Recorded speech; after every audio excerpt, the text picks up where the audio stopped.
আসসালামু আলাইকুম। আশা করি সবাই ভালো আছেন। পৃথিবী একেবারে নীরব, গাজায় ঝরছে রক্ত।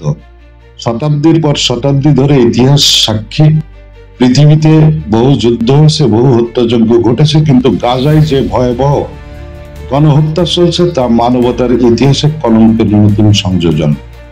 শিশুদের কান্না, মায়েদের আর্তনাদ, ধ্বংসস্তূপের নিচে চাপা পড়ার স্বপ্ন, এগুলো শুধু খবরের শিরোনাম হয়ে রয়ে যায়।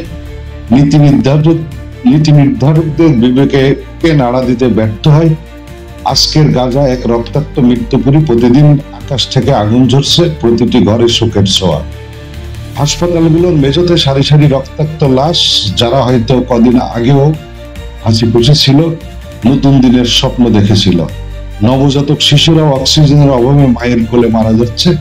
হাসপাতালের ধ্বংসস্তূপের নিচে চিকিৎসকেরা চাপা পড়ে যাচ্ছে, অথচ বিশ্বের ক্ষমতাধর রাষ্ট্রগুলো নীরব দর্শকের ভূমিকায়।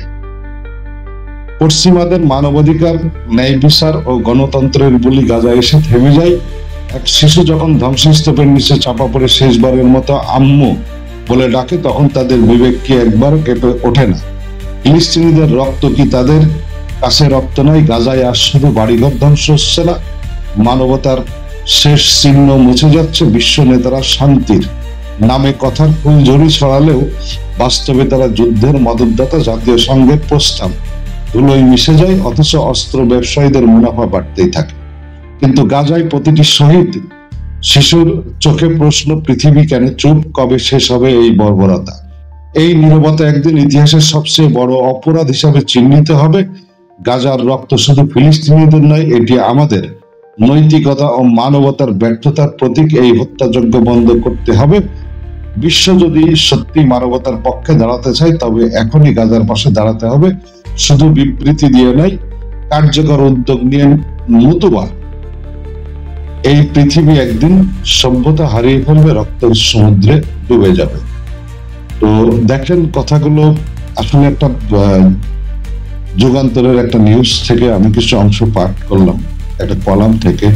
তো গাজাতে আসলে এই যে কয়েক দশক ধরে আমেরিকার মদদে, প্রত্যক্ষ মদদে ইসরায়েল যেভাবে বর্বরতা চালাচ্ছে, গাজার বলেন বা সিরিয়াতে বলেন, যে বর্বরতা চালাচ্ছে, এই বর্বরতাতে বিশ্বের বড় বড় মোড়ল যারা, তারা কেউ কোনো কথা বলছে না।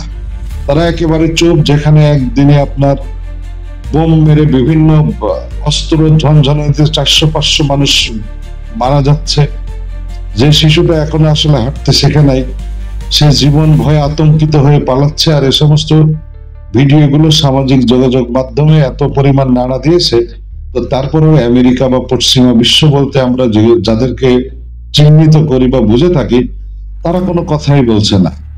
এগুলো নিয়ে মুসলিম বিশ্বের যেই দু একজন নেতা, সৌদি আরব সহ দু একটি দেশ কথা বললেও আসলে বাকি যারা মুসলিম দেশ রয়েছে বা মুসলমান প্রধান দেশ রয়েছে, তারাও কিছু বলছে না। আবার একেবারে সারা পৃথিবীতে যারা সবসময় মানবতার বলি ওড়ায়, মানবতার কথা বলে, মানুষের সুবিধা নিয়ে কথা বলে, নামের কারণে বিনা অকারণে বিভিন্ন দেশে জঙ্গির আশঙ্কায় সে দেশকে দখলের চেষ্টা করে, তো তারা সরাসরি এই সমস্ত অপরাধের মদদ দিচ্ছে।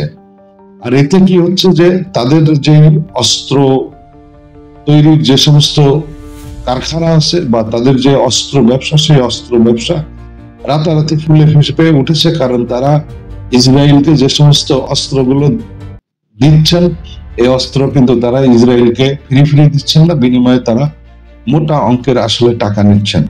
তো একজন মুসলমান হিসাবে এটা দাবি থাকবে যে এই যে গাজা ইস্যুতে, ফিলিস্তিনি ইস্যুতে আসলে সমস্ত মুসলমানদের এক কাতারে হওয়ার সময় এসেছে এবং এটা প্রতিরোধ করার সময় এসেছে।